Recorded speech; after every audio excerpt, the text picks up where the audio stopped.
Postgame Breakdown, episode 2. Yeah, we'll add the better noise in post. We just played Birmingham Barons pregame. Anyway, let's get into it.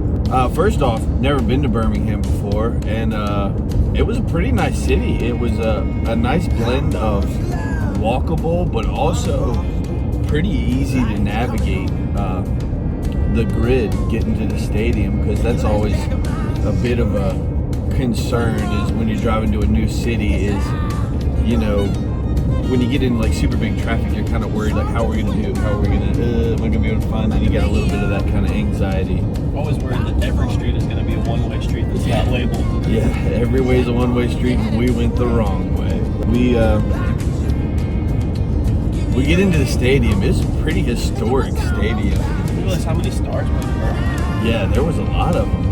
What was it? Tony Gwynn, Willie Mays, obviously Michael Jordan. Maybe not the strongest baseball career of the three people we just named, but probably the most famous of the three, I'd have to say. He was good at his old right, I suppose. Yeah, he did some stuff. We ended up putting on a pretty good show. We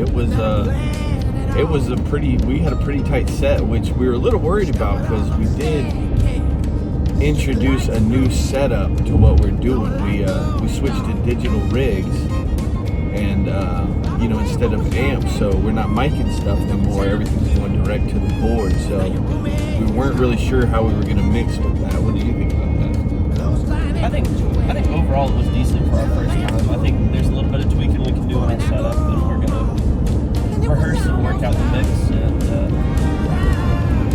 it was certainly nice traveling with a lighter rig for sure. Yeah, it was very nice to be able to load everything up onto a cart and pretty much get it inside the stadium in one go. Okay, now let's get into the crew. Yeah, the Birmingham Barons A squad, aka.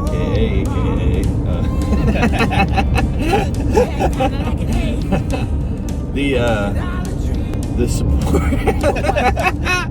The support crew and staff was very cool. They were very nice and very helpful. They even gave us a little room to lock away our laptops and all our stuff, so that we didn't have to worry about it. Once the game was on and everything, and we were secured away. So it was Y2K night last night. So there was lots of 2000s bangers over the speakers. Lots of excuse me, miss.